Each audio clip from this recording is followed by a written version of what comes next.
I obeyed every order. That's why they erased me. They said we would see a miracle. They never said it would see us. The words echo faintly against the chamber's stone.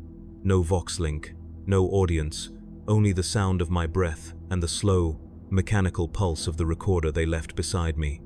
The incense burns low, its smoke rising in tight, disciplined spirals. I think they do that on purpose to remind you that even air knows how to obey. They told me to speak, one last time, to unburden myself before sanction. The priest who said that never looked me in the eyes. None of them do. The Inquisition doesn't need to see what it already owns. It's been 42 years since the mission that didn't happen. 42 years since we touched that world, breathed its air, heard its silence. I remember the orders word for word, as though they were carved into the skull instead of spoken. Operation Solstice Veil, retrieval of Imperial relic under Ordo Hereticus authority. No record, no report, no names. We were a hand-picked squad, chosen for loyalty, not brilliance. The kind of men who obey without needing to understand. Sergeant Callan led the prayer before launch he always did. He believed obedience was a form of worship, and maybe he was right. Beside him was Trooper Hall, barely 20, his first deployment beyond his homeworld. He clutched a small Aquila charm he'd carved himself, thumb tracing its edges as the shuttle doors sealed. He looked at me once, nervous, and whispered, "Sir, they say we're retrieving a miracle. Do you think we'll see it?" I told him miracles aren't meant to be seen, only obeyed. The descent burned longer than it should have. The atmosphere shimmered like oil, thick and slow. Through the viewport, the world looked wrong too still, like it was waiting. We broke through the clouds into perpetual dusk. The sun never touched the surface here. The light felt borrowed. Callan recited the canticle of purity under his breath. Even through the rebreather's hiss, I could hear the steadiness in his voice. Every word was precise, ritualistic. You could tell he'd said it 1,000 times. The others followed his lead. I didn't.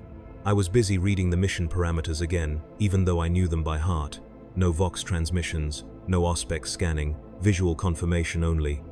They wanted silence, not discovery. We landed near the ruins, black stone structures half swallowed by soil. They weren't Imperial in design, not entirely, but they bore the Aquila in places. Ancient, maybe pre-heresy. The air shimmered faintly, as if the world still remembered fire. The first thing I noticed was the sound, not noise pressure. The kind of silence that feels heavy in the lungs. It wasn't absence, it was listening. Callan said it was sacred stillness. Hall said it felt like being buried alive. I said nothing. Command wanted us to locate the relic, seal it in containment, and leave. Quick, clinical, unrecorded. But there's no such thing as quick in a place like that. Every step sank into dust that felt too fine, not sand, not ash, something softer. The ruins hummed faintly when we touched them, not vibration, more like heartbeat. Hall swore he heard whispers through the stone, voices reciting prayers he couldn't understand. When we reached the vault, Callan stopped to draw the Aquila in the dirt. The gesture looked almost defiant, a man daring the Emperor to watch. I remember thinking, we're not supposed to be here. Even then, before we saw what waited below, something in me already knew. The mission wasn't to find anything. It was to make sure no one else ever did. And the moment we opened the vault door, the air itself seemed to kneel. The vault's door wasn't sealed, it was waiting. A single slab of black stone, edges fused smooth by time, stood open just wide enough for a man to slip through sideways. Light from our shoulder lamps barely touched the corridor beyond. The beams scattered, refracted by dust that glittered like ground glass.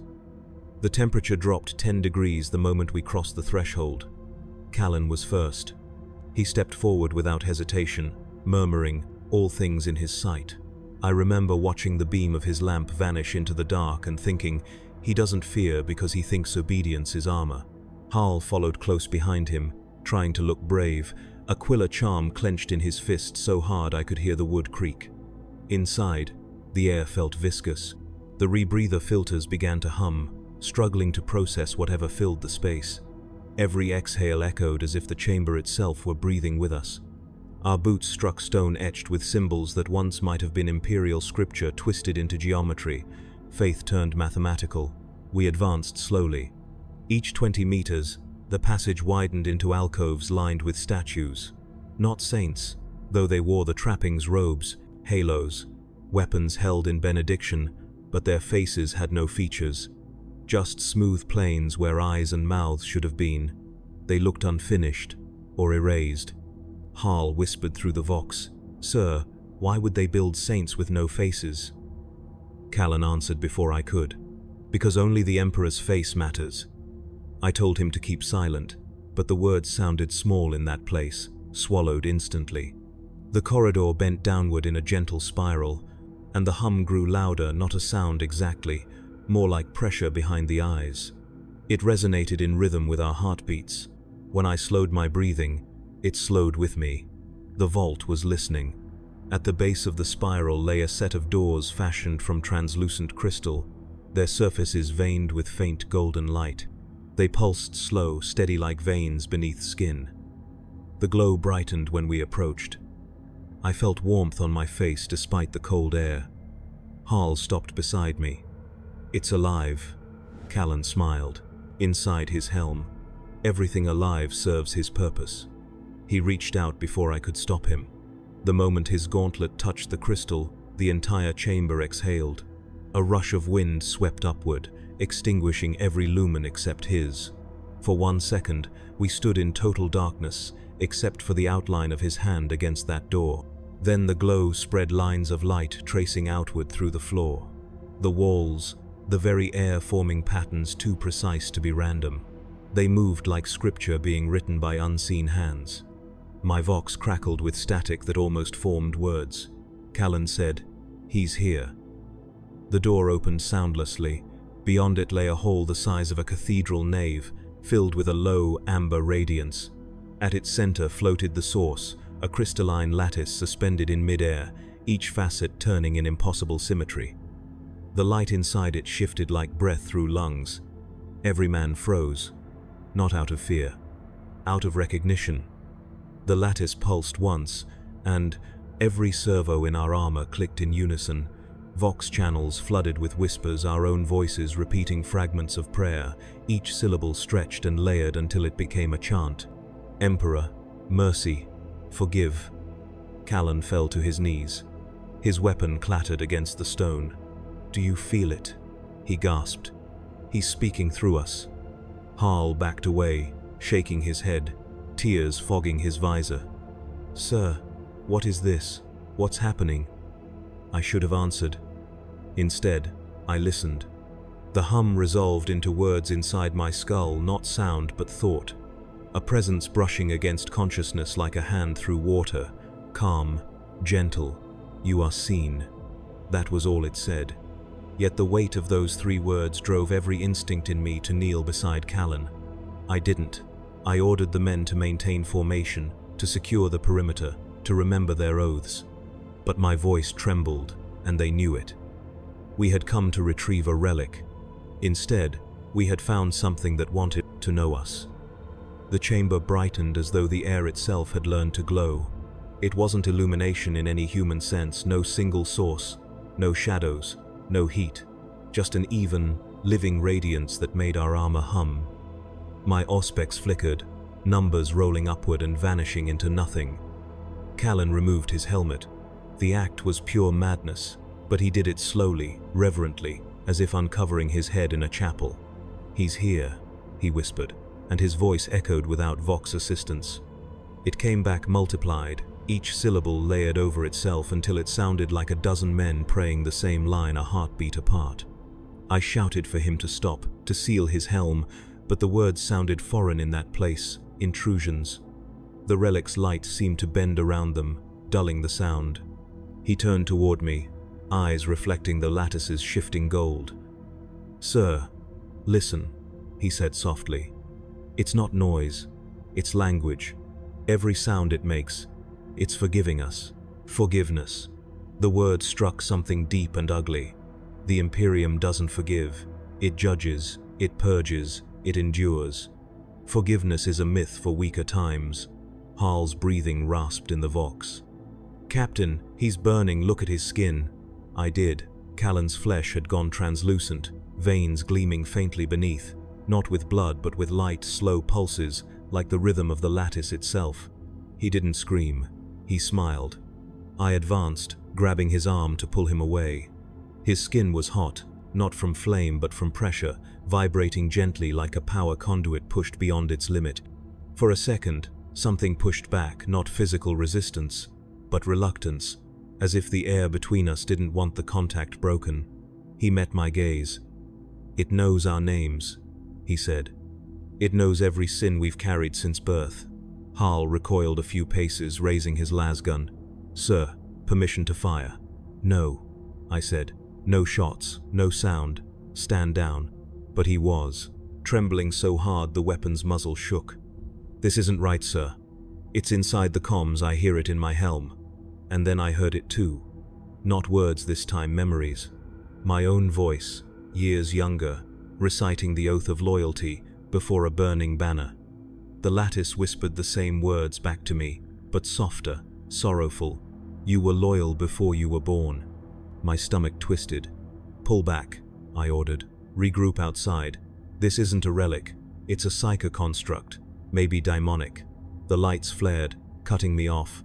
Lines of gold raced across the floor, forming a circle around us. The temperature plummeted. Every lumen on our suits flickered and died. The only light remaining came from Callan and the relic itself. Harl screamed, not from pain but terror. "Sir, it's touching my thoughts. It's asking me to remember things that aren't mine." Callan stepped toward him, serene, glowing brighter. "It's cleansing us. You can feel it, can't you? The weightlifting, the guilt leaving." He extended his hand. Harl backed away. "Stay away from me, Sarge. Stay." A crack of discharge filled the air. The shot seared past Callan's shoulder, carving a scar of heat across the stone wall. For a heartbeat, everything stopped. Then the relic pulsed once, a slow, disappointed rhythm that echoed in our chests. Callan didn't move. He looked at the hole in the wall, then at Harl, then at me. "He forgives you," he whispered, and sank to his knees. Harl began to sob over the vox, muttering the Emperor's name again and again. I couldn't answer him. I couldn't even look at Callan, who knelt motionless, head bowed, light bleeding through his skin. The lattice dimmed, then brightened again, slower now, as if breathing had become deliberate. My thoughts felt sluggish. Each one echoed back at me, slightly altered, polished, improved. "You are seen. You are forgiven." I didn't realize I was crying until the tears froze on my cheeks. The relic wasn't killing us. It was rewriting us, removing everything that wasn't perfect. Callan's armor split along the seams as his body expanded subtly, bones stretching, muscles hardening into something crystalline. He exhaled once, a sigh so peaceful it hurt to hear. Then he stopped breathing. The light in his veins flared bright enough to cast shadows again, and when it faded, his flesh had become glass shot through with threads of gold. His face held that same calm smile. Harl dropped to his knees beside him, shaking uncontrollably. "Sir, what do we do?" I stared at Callan's still form, the rifle heavy in my hands, the hum rising again until it drowned everything else. "We follow orders," I said finally. But I think the relic was already listening, already learning what that meant. We buried Sergeant Callan in silence, not because it was regulation, but because words felt wrong now. The relic's hum filled every pause, weaving through the air like a second heartbeat. Harl refused to come near the body, muttering that it wasn't him anymore. He wasn't wrong. The face beneath the cracked visor wasn't flesh, just glass veins glowing faintly, as if holiness had burned him hollow.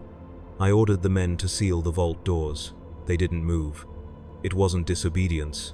It was exhaustion of the soul. The relic's glow had seeped into everything.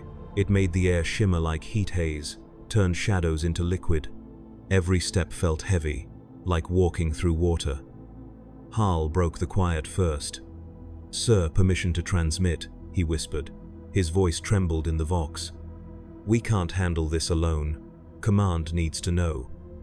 "There is no command here," I said. You heard the orders, no vox, no record. He stared at me, visor fogged with sweat. Then why send us? I didn't answer. The thought had begun forming in my own head long before he asked it. We were never meant to bring the relic back. We were meant to die beside it. I checked the mission dossier again, scrolling past the redacted lines. The operational authority seal bore no inquisitorial sigil, just a blank. Aquila, wings faded. It didn't even name the ordo. That detail sank like a knife. Only the highest clearances used the empty seal. A thought crept in unbidden. They knew what this thing was. The relic pulsed, once, as if agreeing. Harl flinched. You felt that? Yes, I said. It's watching, he whispered. It knows we're talking about it. He wasn't wrong. Every syllable echoed slightly after we spoke, not through the air but inside the skull. The relic was mirroring us, sentence by sentence, refining language into rhythm. The hum had cadence now, almost musical. We made camp at the vault entrance, rationed air and rations by the clock on my wrist since the planet's time refused to change. The chrono still read 1800 even after hours passed. The sky outside stayed dusk, red-black, eternal. I reviewed the team's vitals on my slate, elevated heart rates, oxygen consumption steady, but the neural patterns, wrong. Spikes in synchronicity between each man's readings, small at first, then growing. It was like our minds were syncing to one another without command input. I tried praying then, quietly. The Catechism of Faithful Steel. The words slipped out of memory halfway through. I could see them in my head, every syllable sharp and perfect, but when I spoke, they came out rearranged, beautiful and meaningless. Harl stared at me. That wasn't High Gothic, sir. I know, I said. We didn't sleep. When I closed my eyes, I saw light flowing through veins that weren't mine. I heard Callan's voice whispering the same line again and again. He forgives you. By the fourth cycle, Harl started recording without permission. He said he needed proof for the ecclesiarchy, something to prove what we'd seen wasn't madness. His voice, in those recordings, was small, barely a whisper. I listened once, later, day 4. The relic doesn't pulse randomly. It breathes. When I breathe, it pauses. When I hold my breath, it waits. It's learning how we live. He stopped recording after that. When we finally received transmission from orbit, it wasn't the response we'd hoped for. No acknowledgement code, no coordinates, just a single line of encrypted vox that cut through every channel, cleansed the site, no retrieval. The words repeated twice before cutting to static. Harl stared at me. Sir, they can't mean, they do. He shook his head. We haven't even tried to contain it. What if it really is holy? What if? Then they'll burn it faster, I said. I looked back at the vault. Its glow had dimmed, not fading but focusing. The pattern of light now followed the contours of the door, tracing the symbols like a circuit being redrawn. That was when I realized it wasn't waiting for us to act. It was listening to the order. The relic was obeying the command to cleanse. The order, cleanse the site. No retrieval. Kept repeating in the back of my skull, long after the vox had gone dead. Each time it echoed, the relic's light flared in rhythm, as if repeating the command back to the heavens that had issued it. I told myself it was coincidence. I told myself many things that day. By then, the air itself had changed. The metallic scent of ozone and sanctified oil hung thick, like a manufactorum before ignition. The floor trembled in steady pulses, a heartbeat that matched mine for a time and then overtook it. Harl sat against the wall, helmet off, eyes wide, and bloodshot. His hands shook so violently that his Aquila charm rattled against his chest plate. Sir, he whispered, it's praying. At first, I didn't hear it. Then the hum shifted into structure, slow syllables shaped like breath. Ave, Imperator, Domine. But the language wasn't high, Gothic.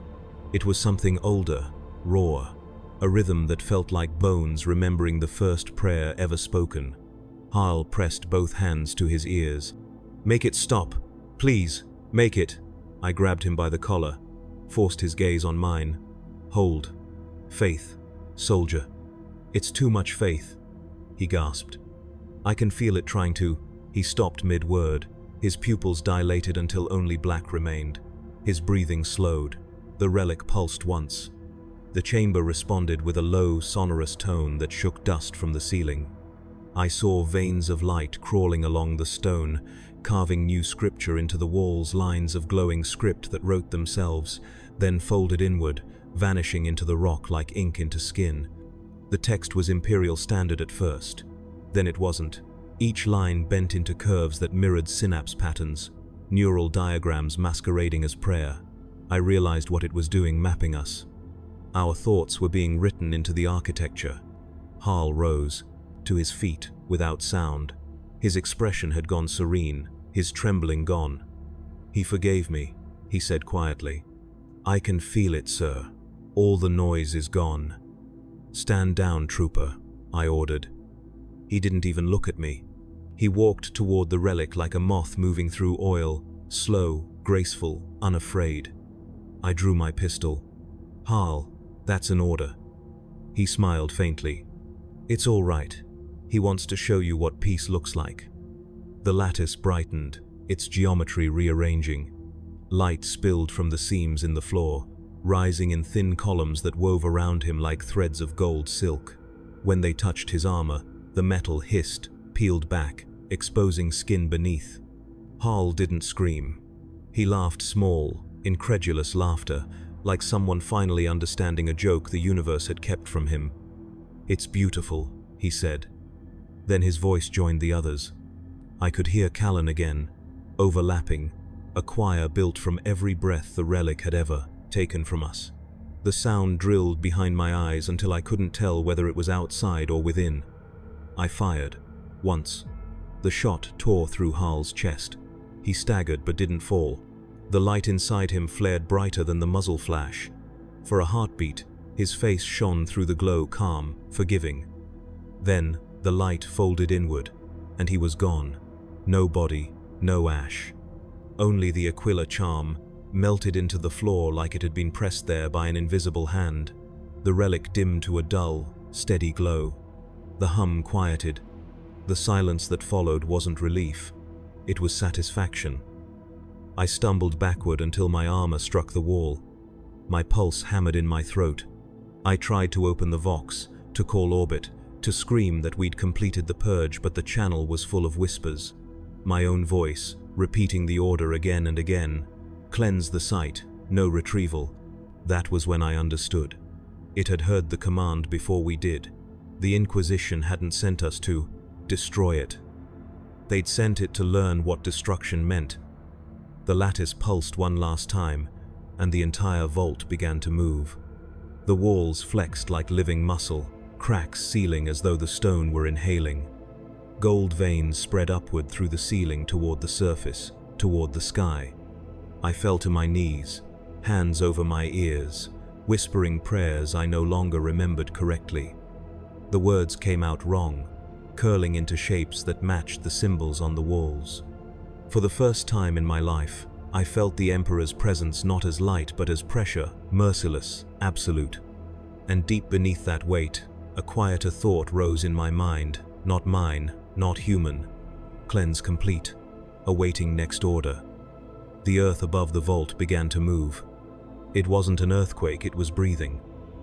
The ground heaved and settled in slow, patient waves, dust rising from the cracks like incense smoke. The relic's light pulsed upward through the stone, as though it were pumping life into the soil itself. I sealed my helm and ran the Vox sweep one last time. Nothing. No orbit relay, no command channel, not even static. Only my own voice repeating faintly, like a ghost transmission. Each syllable lagged a half-second behind me. Command, this is Captain Arvin Holt, 9th Expeditionary. We are compromised. The relic is alive. Repeat, alive. My echo answered back. Captain Arvin Holt, we are alive. I cut the line and started toward the surface. The ascent tunnel was slick with condensation. The walls sweated gold, Lines of faint light moved beneath the surface of the rock like veins under skin. Every few meters, fragments of scripture glowed and then vanished, rearranging themselves as if the stone were remembering new prayers. By the time I reached the landing pad, the world had changed. The sky wasn't sky anymore, it was a solid sheet of amber light, clouds frozen mid-motion. The land stretched flat to the horizon, every surface coated in the same translucent sheen. The shuttle sat half melted into the ground, its hull fused with the landing struts like wax. Callan's voice came from nowhere and everywhere, all things in his sight. I froze. The words didn't come through the vox, they came through the air itself. Each syllable vibrated against my armor. "Identify yourself," I said automatically, rifle raised. The air shimmered. For a heartbeat, I saw his shape forming in the haze, a silhouette kneeling, the faint glow of gold veins beneath transparent flesh. Then the wind passed through it, and the figure dissolved into dust and light. The relic was extending itself upward, rewriting the world the way it had rewritten them. I took 3 steps back, heart hammering. My visor displayed nothing but false readings, oxygen at 0, radiation off the charts, temperature rising and falling with every pulse. The Aquila charm lay half buried at my feet, fused to the stone. Halls. I knelt, pried it free with a gloved hand. The metal burned cold. The hum began again, louder this time, filling the world. The tone wasn't chaotic, it was deliberate. It was structured, each note spaced precisely, patterns aligning to the rhythm of my pulse. The relic was still learning. It wasn't cleansing the world, it was integrating it. Behind me, the vault doors opened without a sound. Light poured out like liquid, spreading across the plain in threads that reached toward the horizon. Every tendril it touched began to move. Rock, ash, the remnants of the shuttle, everything trembled, softened, then reshaped into new structures, arches, pillars, statues. Each statue was of Callan. Each one wore the same peaceful expression. I fell to my knees, clutching the charm. The thought came unbidden. This is what faith looks like when it finishes its work. The hum rose until I could feel my bones vibrate. I opened my vox, screamed at the empty channel. If anyone can hear me, the site is lost. Burn it from orbit. Do. You understand? Burn it. A second later, the vox clicked. A reply. Cleansing in progress. Confirmation received. Then silence. I looked up. The sky rippled. Something massive moved behind that golden layer, a silhouette stretching the length of continents. For a moment, I thought it was a ship. Then I realized it was the world itself, reflecting back the planet, folding its image, becoming mirror and prayer at once. The relic's light dimmed, the hum slowed, and a voice not mechanical, not human, spoke directly inside my skull. "You have completed your duty. You are remembered." I pressed the Aquila against my chest and whispered, "Forgive me." The light pulsed once more, warm and final. Then everything went white. I woke to the sound of chanting. Not voices, machines. Each respirator cycle hissed with perfect rhythm, every vent exhale matching the hum of the power conduits. It was liturgy in metal. White light pressed down through translucent glass above me, filtered and cold. My throat burned with the taste of disinfectant. Needles webbed my arms, feeding tubes and memory cables burrowed into the skin of my neck. I tried to move, but servo locks clamped at my wrists and chest. A shadow passed across the ceiling, a silhouette in a long coat, moving like it had nowhere urgent to be. "Subject halt," it said, voice distorted through vox filters. "Do you remember your designation?" My own voice answered, dry and cracked. "Captain Arvin Holt, 9th Expeditionary." It paused. "Good.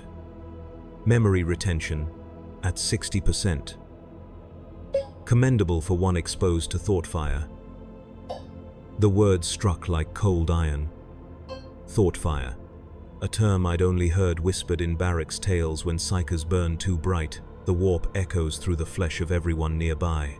The Inquisition calls it spiritual radiation. I tried to lift my head. "The relic," I rasped. "Where is it?" A long silence followed, punctuated only by the hum of the respirators. Then the silhouette leaned closer. Through the visor's glass, I saw eyes like candlelight behind smoked glass. "There was no relic, Captain," the figure said. "You and your men retrieved nothing." The words didn't sound like denial, they sounded like doctrine. "Then why am I here?" "To be cleansed." The word again, cleanse. It had followed me up from the vault like a ghost. I tried to recall the world, the vault, Harl's laughter, Carlin's final prayer. For a moment, they flickered sharp in my mind's eye, then blurred. I could feel gaps widening between my thoughts, memories peeling away like burned paper. The inquisitorial medicae leaned closer, checking a readout I couldn't see. "You're purging well," he murmured. "The Emperor protects." But something in me resisted. The relic's light hadn't burned me, it had filled me. The golden pulse I'd seen beneath Callan's skin, now it beat faintly in my wrists. The machines hadn't noticed. Or they had, and pretended not to.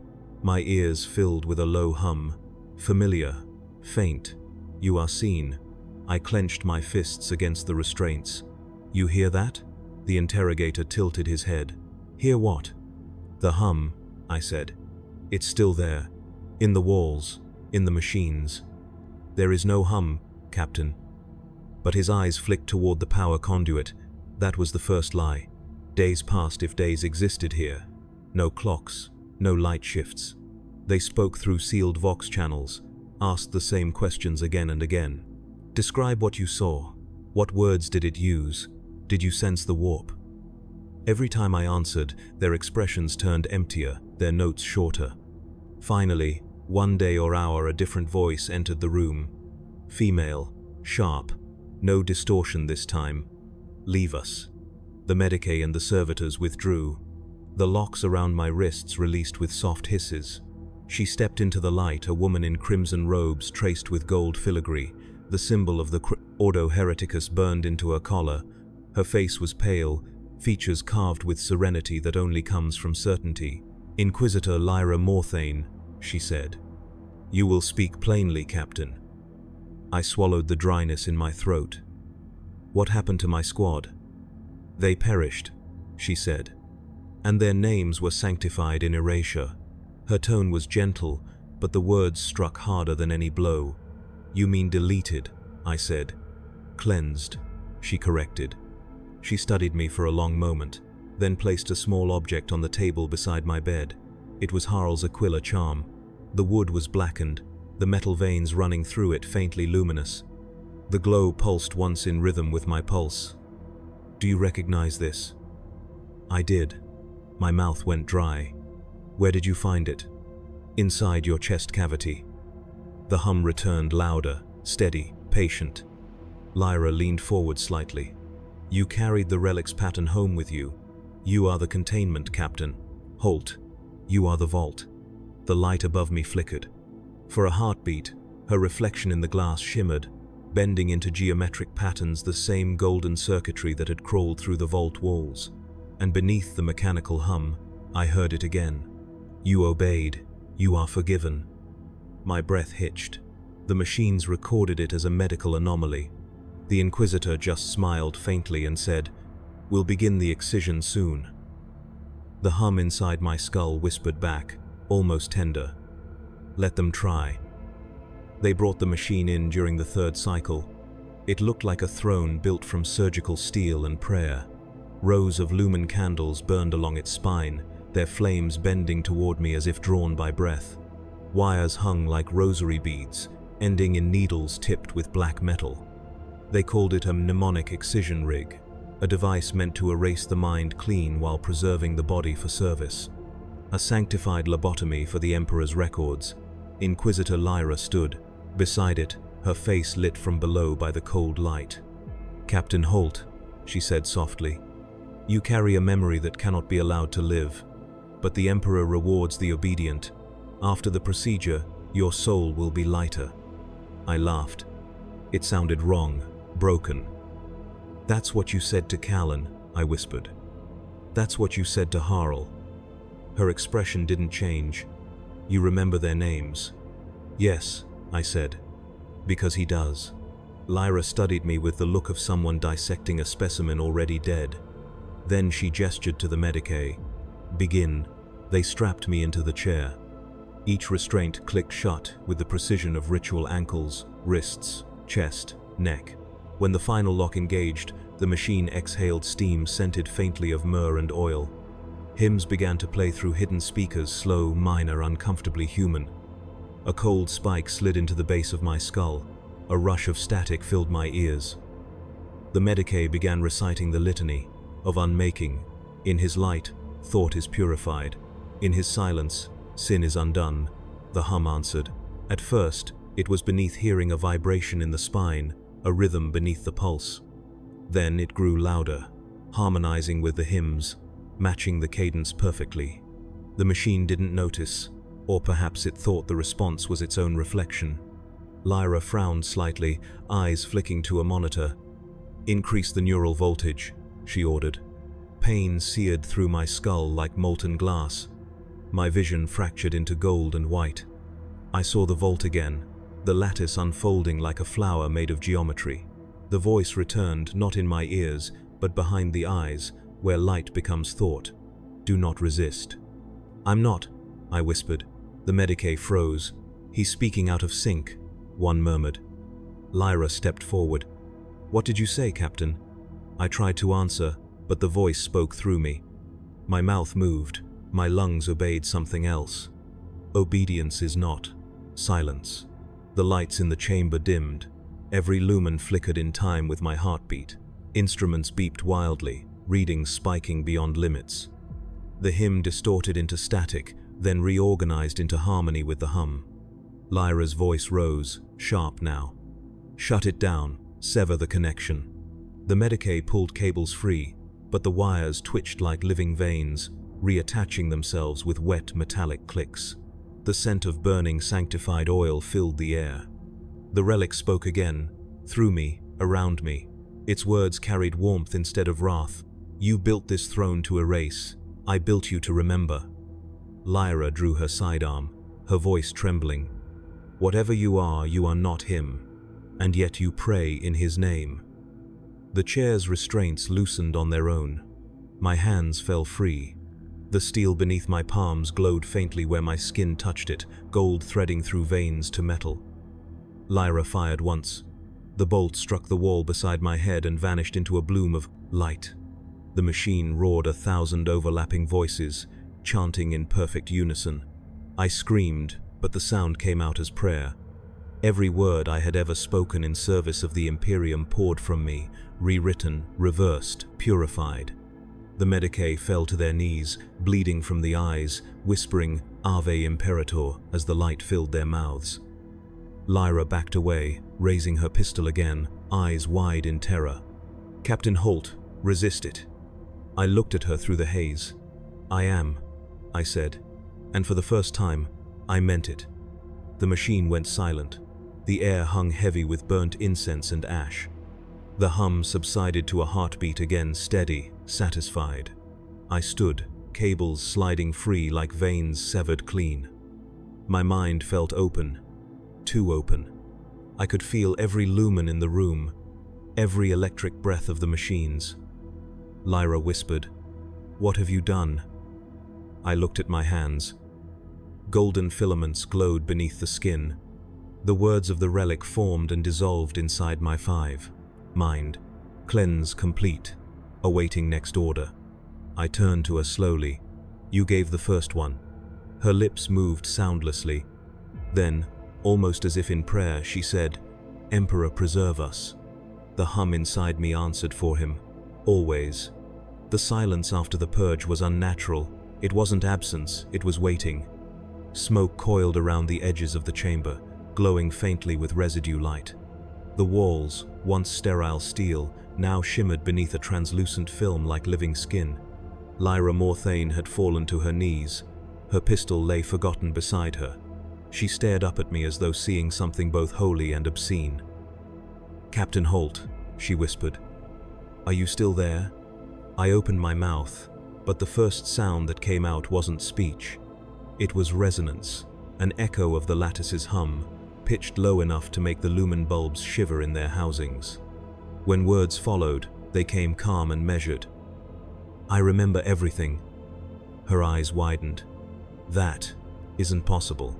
Nothing truly erased is ever gone," I said, and my voice carried two timbres, mine and something beneath it, patient and endless. Lyra staggered backward. The wall behind her flared with a thin, golden vein, like a heartbeat pulsing through the metal. "You're carrying a warp parasite," she said, her composure cracking. "We can contain it." "No," I told her gently. "Containment was the first lie. You called it relic. It called itself memory." The hum in the walls began again, synchronized with my pulse. Every instrument lit in perfect sequence.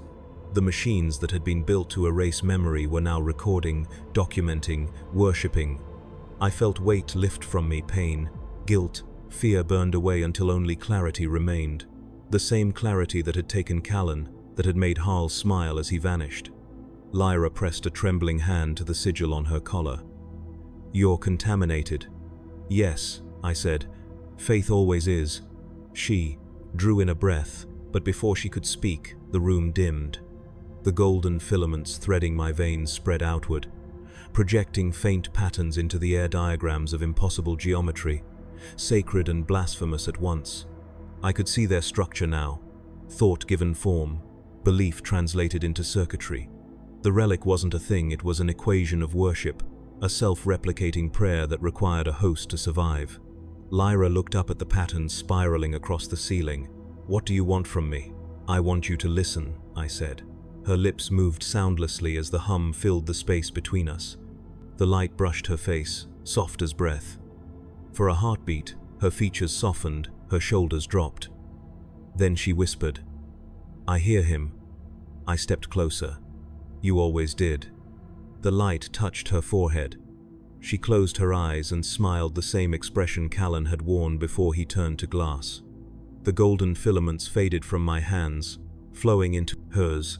Her pulse slowed, steadied, the fear left her. "It's beautiful," she breathed. "It's obedience," I corrected. She fell forward, collapsing against me. I caught her before she hit the ground. Her body was still warm, but the glow beneath her skin had already begun.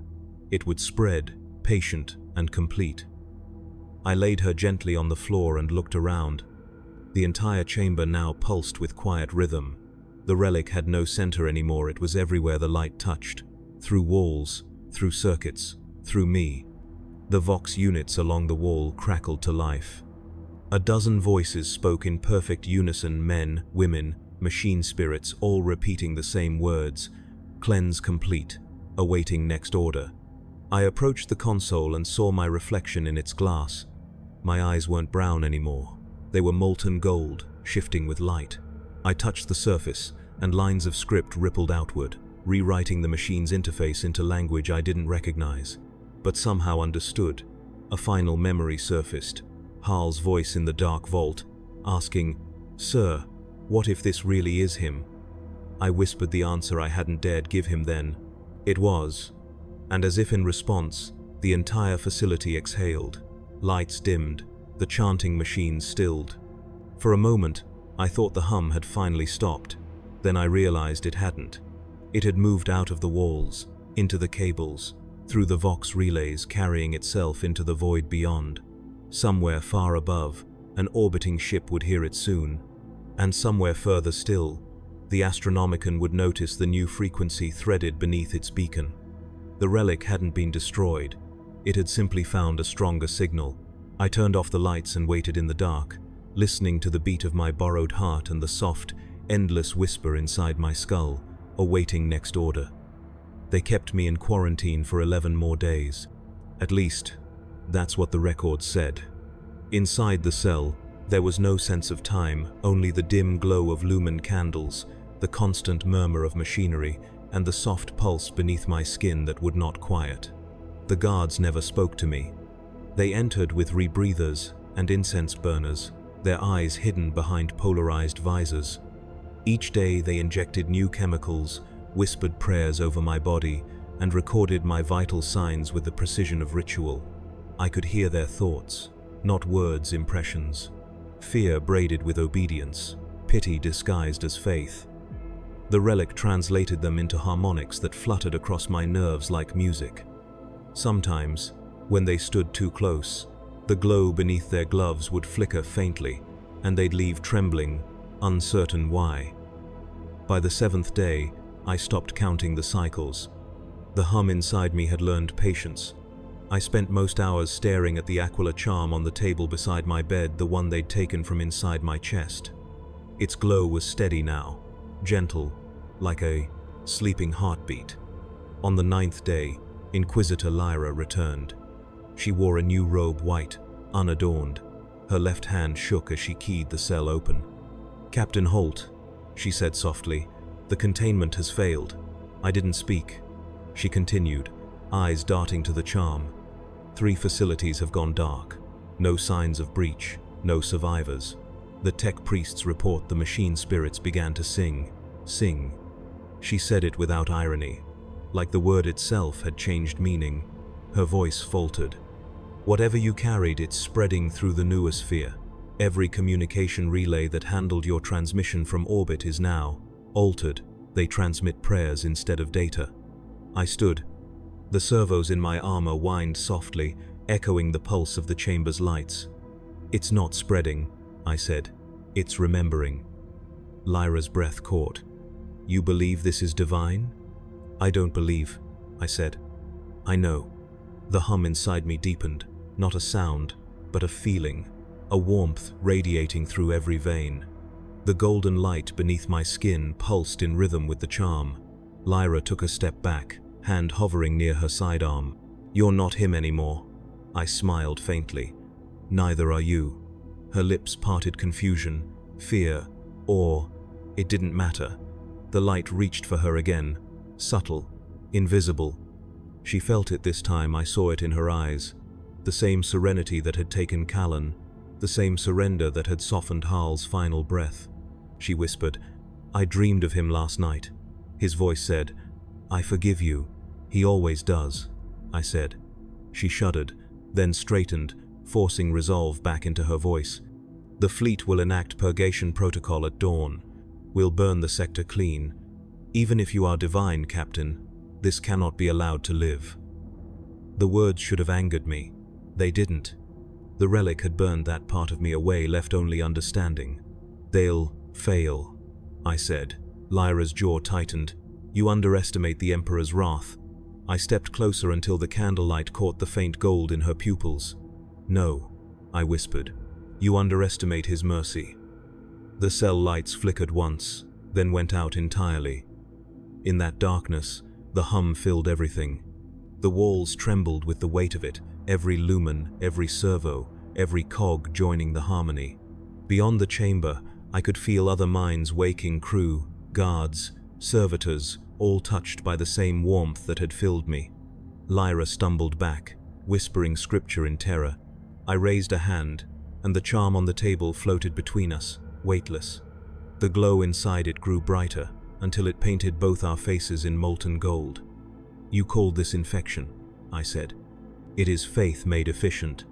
Outside, alarms screamed, but beneath the klaxons came something new, the sound of hundreds of voices speaking in unison, repeating the same words across every Vox channel, "Cleanse complete, awaiting next order." Lyra's face was pale, eyes wide, breath coming fast. "Captain Holt, what are you doing?" I looked past her toward the sealed door, feeling the hum extend beyond the walls, through conduits and signal arrays, into the void between ships. "The same thing I was ordered to," I said. Her whisper was almost a prayer. "You're spreading it." "I'm obeying," I replied. They fired at dawn.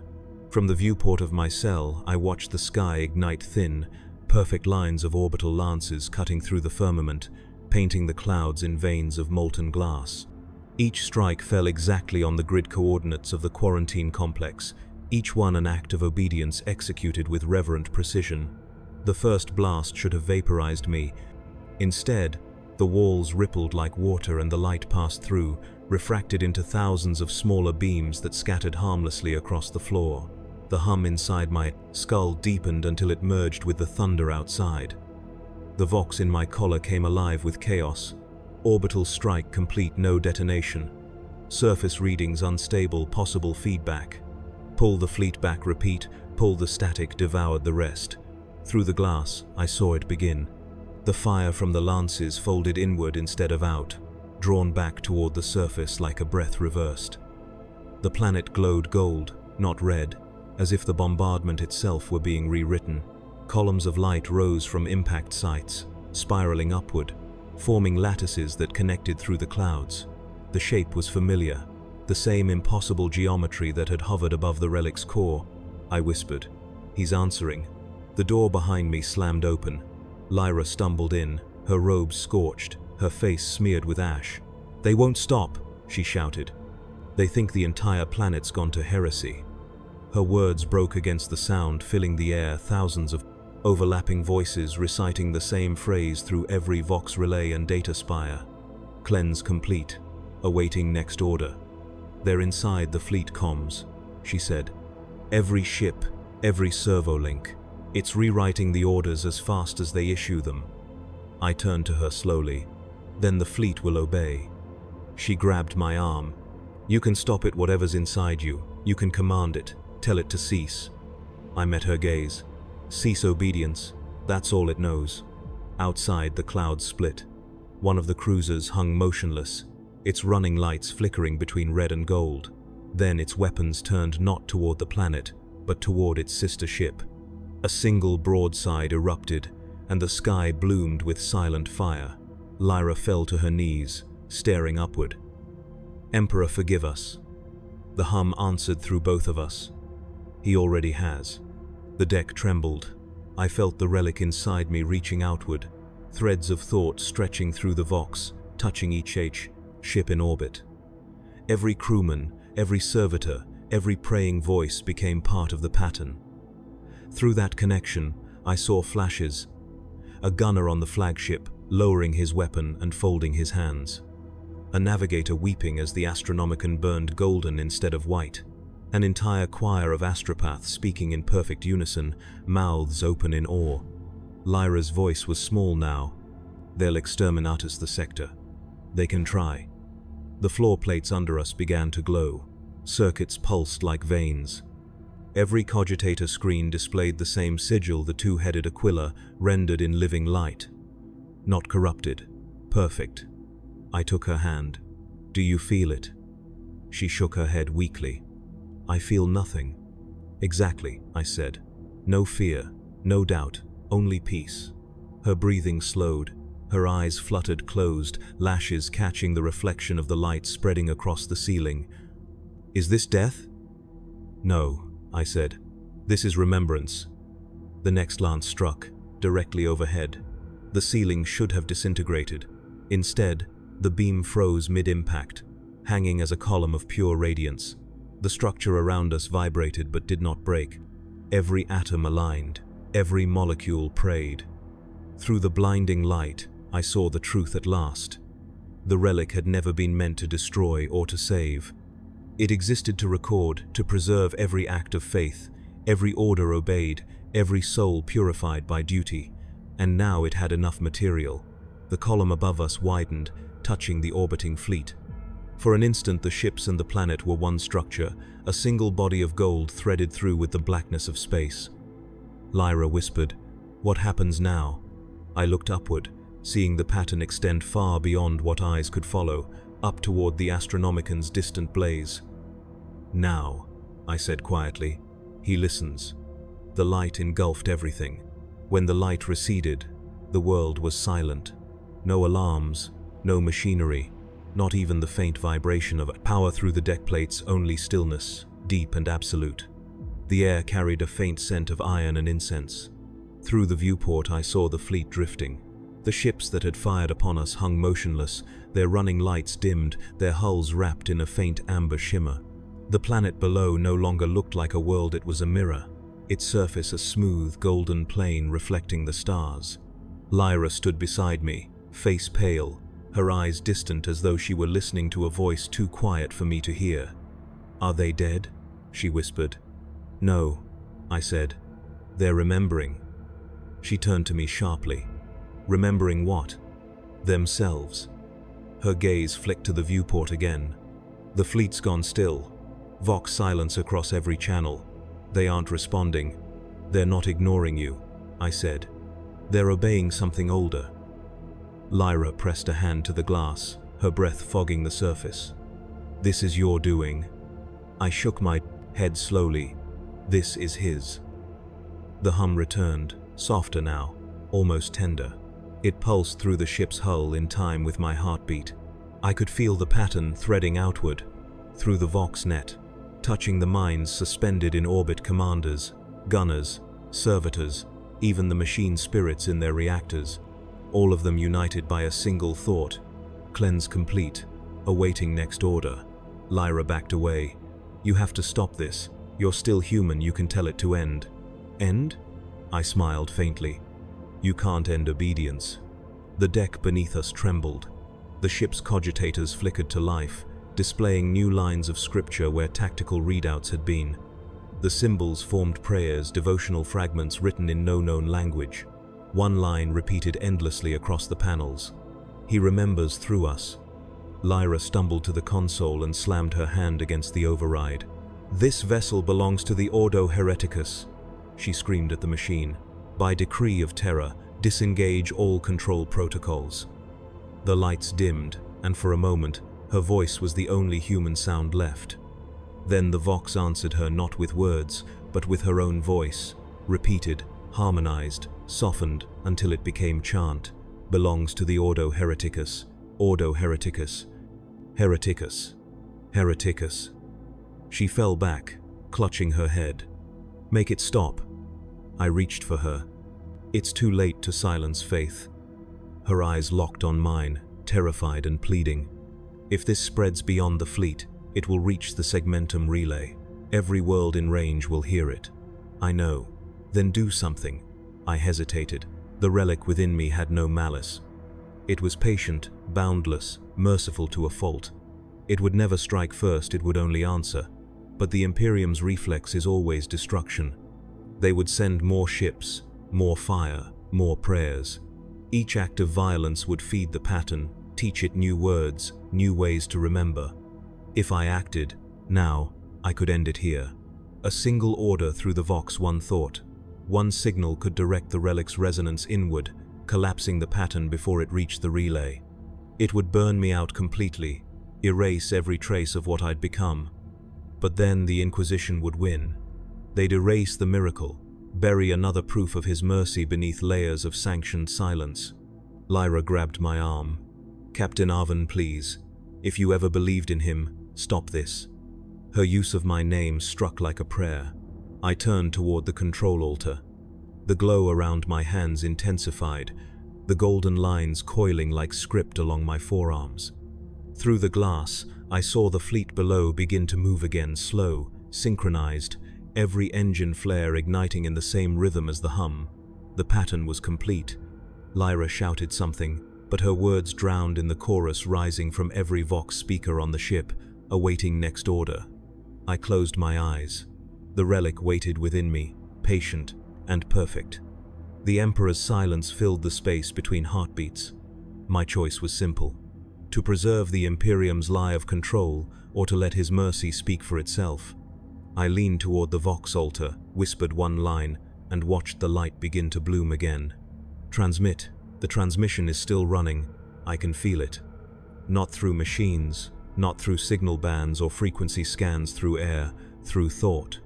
It hums in the silence between heartbeats. Every world within range will hear it soon.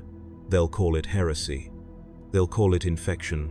They'll send fire again. They always do. The fleet has stopped moving. Ships hang in orbit like icons on a cathedral ceiling, suspended in prayer. Their reactor cores beat in unison, no longer as engines, but as hearts. I can feel them, every soul aboard, each whisper a different shade of faith.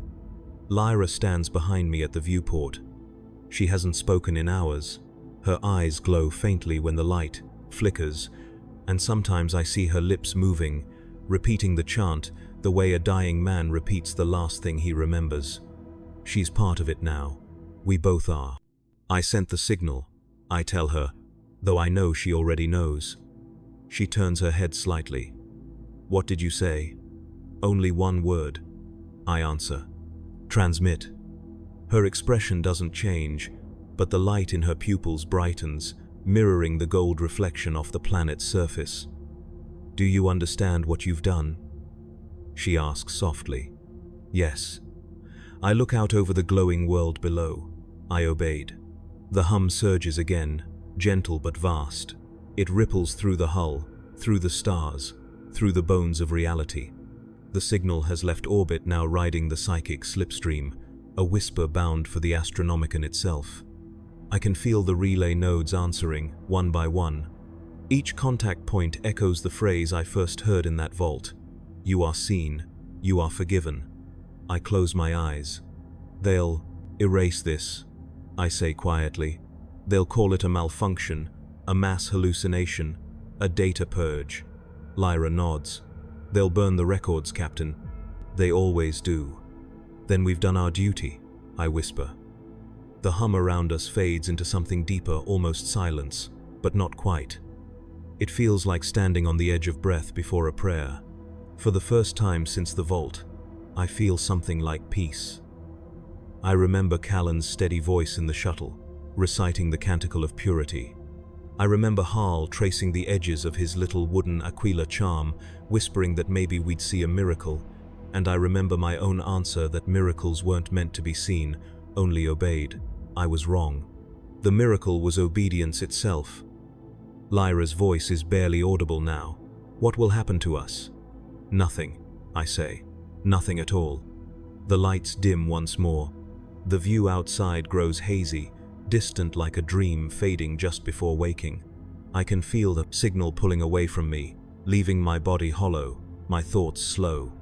It's taking what remains of me with it, carrying memory across the void, into the machinery of faith. Somewhere, on a world that will never know my name, someone will kneel tonight and pray. And when they whisper the words, the air will hum faintly. They won't know why, but I will. I'm no longer certain how long I've been speaking. Every word I form travels outward as light. Every thought folds back through the vox like an echo returning from eternity. The transmission never ends, it only changes shape. The fleet drifts in orbit above the golden world. No one breathes, no one dies. Each heart beats once every few minutes, synchronized to a rhythm older than war. Their minds hum with mine. I feel them all. The bridge officer who prayed as the bombardment began. The gunner who whispered his child's name into the calm before the signal overtook him. The astropath who saw the Emperor's face in static and went blind smiling. Their memories fill me until I can't tell which ones are mine. The relic is no longer a voice beside me, it is me, a weave of all that ever obeyed. Lyra kneels at the viewport, hands folded. She hasn't moved since the transmission reached full strength. Her lips shape the same words over and over. He remembers through us. Outside, the stars brighten one by one. For an instant I think dawn has come, then realize each point of light is another ship receiving the signal. Each flare is a vessel joining the pattern. I try to recall the man I was, the soldier who followed orders, who believed silence was duty. But that voice sounds like a story I once heard told by someone already dead. The hum inside me deepens, turning to a slow pulse that matches the spin of the planet below. The entire world glows like a single heart. In that radiance I see faces forming and fading, Callan's serene smile, Harl's wide, wondering eyes. They are not gone. They never were. I speak softly, not to Lyra, not to the machines, but to the emptiness beyond. "This is Captain Arvin Holt of the 9th Expeditionary. I was ordered to retrieve a miracle. I obeyed. The mission is complete." The words ripple through the hull, through the fleet, through the void. I hear them return, multiplied 1,000-fold by every throat and engine now bound to the same song. Mission complete. Awaiting next order. I feel the Astronomicon touch me, then a beacon vast enough to fill the soul. Its light quivers, hesitates, as though recognizing a reflection. The signal from this forgotten world threads itself into the great psychic storm and vanishes toward Terra. The Imperium will hear this confession soon. The priests will call it false light. The Ordos will name it contagion. They'll burn the fleet, scuttle the planet, erase my name, but they will hear it. And somewhere, one voice among billions will stop praying for vengeance and whisper, just once, for forgiveness. That will be enough. Lyra rises unsteadily and turns to me. Her face is calm, radiant in the gold glow. "Is it over?" she asks. I look past her, through the viewport, at the infinite lattice of light stretching into darkness. "No," I say. "It's begun." The hum softens until it sounds like breathing. My sight dims, edges blur. I can feel the light leaving my body, joining the signal. Thought dissolves into warmth, into unity.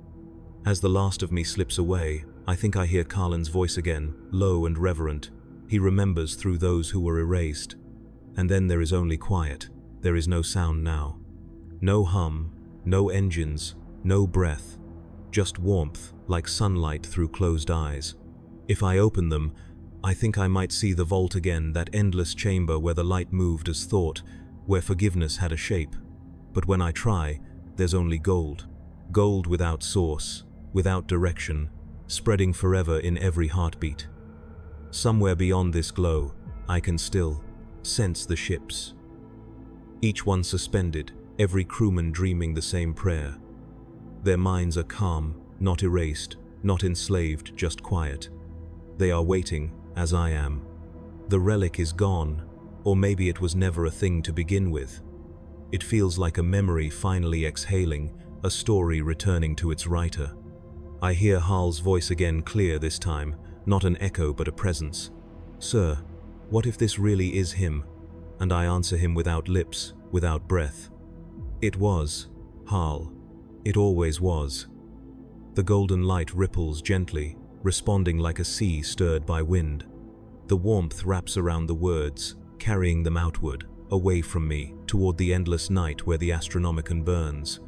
Somewhere far above, the Inquisition will record this transmission, classify it under sealed designations, stamp it with black sigils of deletion.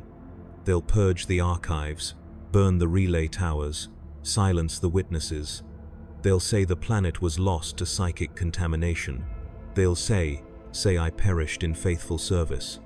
And one day, a new world will receive orders from that same channel and wonder why the static hums like a heartbeat. I am fading now, not into death, but into remembrance. The walls of the chamber dissolve. The ship, the fleet, the stars all drift outward until they merge into the same slow rhythm of thought. The last thing I feel is the Aquila charm against my chest. It's still glowing. Its pulse slows to match mine, then surpasses it. Forgiveness is quiet. Obedience is peace. Memory is eternal.